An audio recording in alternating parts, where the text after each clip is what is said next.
Oh, would you look at that time? It's that time again. It's time for the 20-year cycle to return. Now, I've talked about this a lot. Ladies and gentlemen, you can consider this to be kind of a vlog type of video. There's a couple things I want to talk about. So here we are. I'm talking in a vlog. I have my Titanfall shirt on. Yeah, I got this sent to me a long time ago. It's nice. It's nice. I like it. But I'm wearing it specifically because Titanfall is a violent video game. We want to keep them air quotes up for 20 years. What?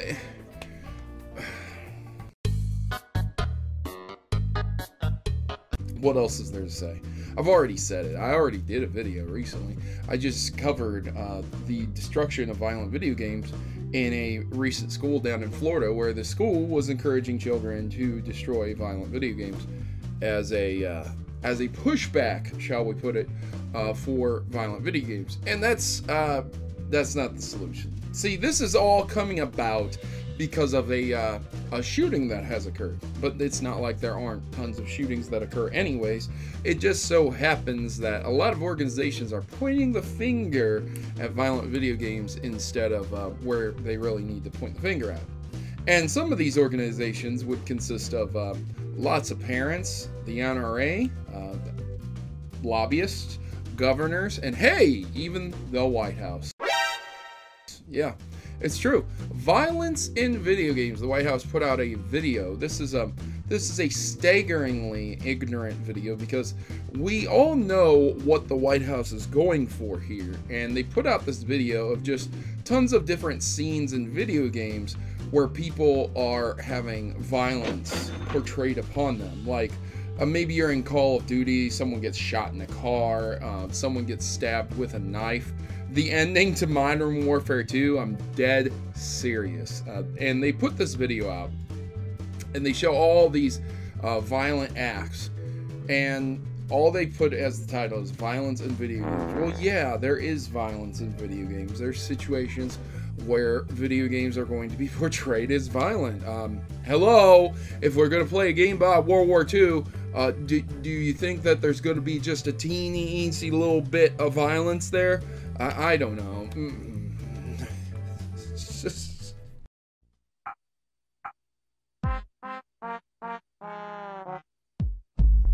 I can't even believe I have to say those words. It's so stupid. If you're going to play a game about war, there might be violence involved. Like, wow. Where am I? Am I on the Truman Show? Where's the cameras? Come on. Come on. Where? Come on, guys. Guys, where's cameras? For real. No. Okay. This is real life. This is a real dark timeline. This isn't the darkest timeline. I mean, we do have some good things going on. We have an uneasy peace with Russia after so many years, and Donald Trump is seeking peace with North Korea after escalating threats of nuclear war on Twitter. So there's always a rainbow after the stormy day. Yay, I didn't die in a nuclear holocaust. I didn't die in a nuclear holocaust. That's something I really should never say. I should never have to say it. Because I shouldn't have to worry about that stuff. But here we are, 2018, where violent video games are being blamed for the world's problems. I got a divorce! It was violent video games! Come on. Let's be real here, huh? You know, violent video games, they're like a movie. They're like a book.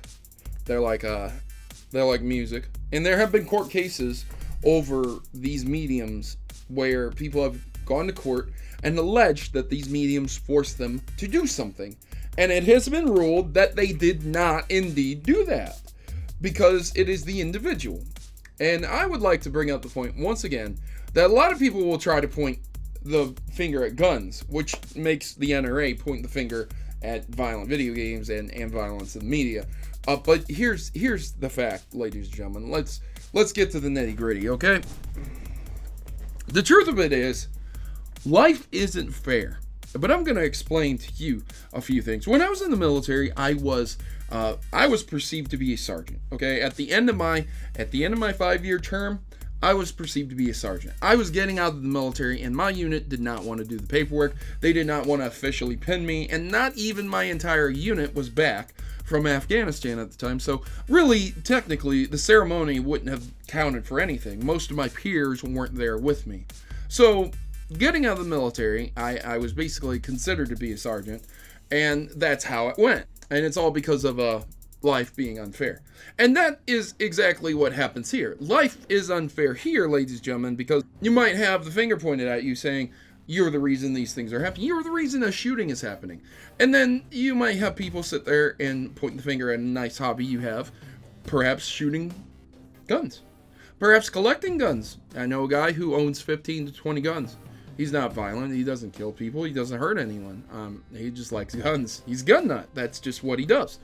And he enjoys shooting them. He lives in the country and he does it safely. He shoots them at plates out in the middle of the field. It's not violent video games. It's not violent media.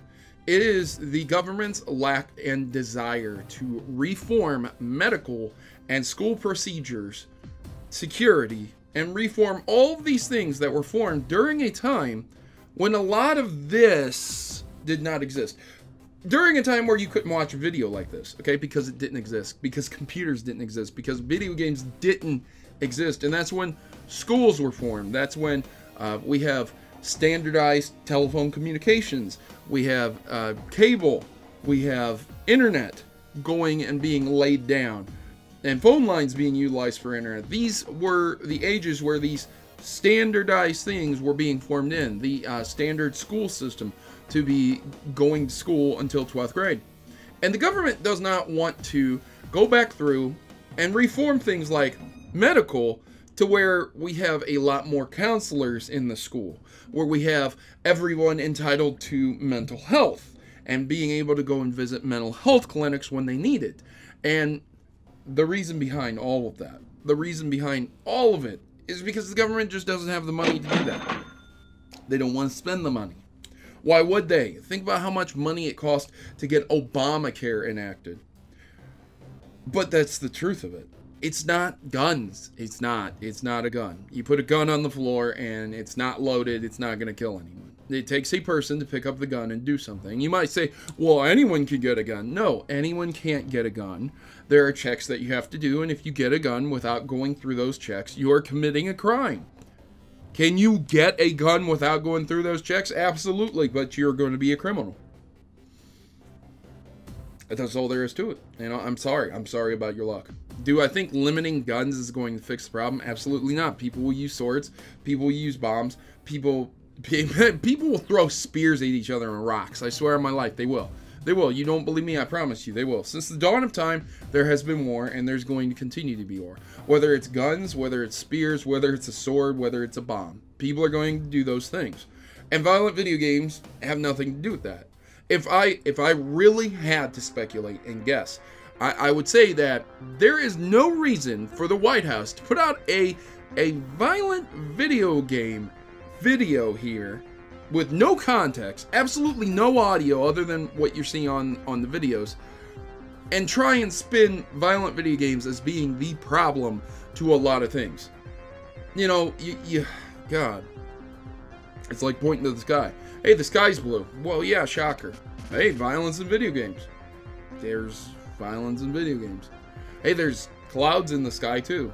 Well, what a shock. I would have never guessed. It's pointing out the obvious, but if I had to speculate as to why, I would likely say that the government wants to spin these shootings not from the lack of background checks, not from the lack of security within our schools, and not from the lack of mental health, but because they want it to appear that violent video games are causing the issues.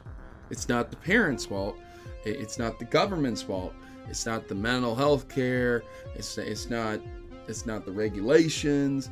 It's not the laws. It's not the archaic systems. It's not the corrupt politicians. It's some violent video games. They aren't even trying to say that guns are the problem anymore. This is how ridiculous it is. This is how ridiculous it is. Because the government's lobbied by the NRA. I mean, if you pay your taxes and you don't break the law, you shouldn't feel bad about liking what you like. And if violent video games is something you like, and you want to join the army and become a special forces individual who's going to go out and take care of problems all around the world using guns, you shouldn't feel bad about liking violent video games. So there you go, ladies and gentlemen. That's all I have to say. Hope you guys really enjoyed this. If you did, drop me a comment down below and show your support to the channel. Like I said, subscribe and like and share the video. I'm your host, Protomario, and I'm signing out. As always, good gaming, God bless, and thank you for watching. And remember, the White House unlisted that video for a reason.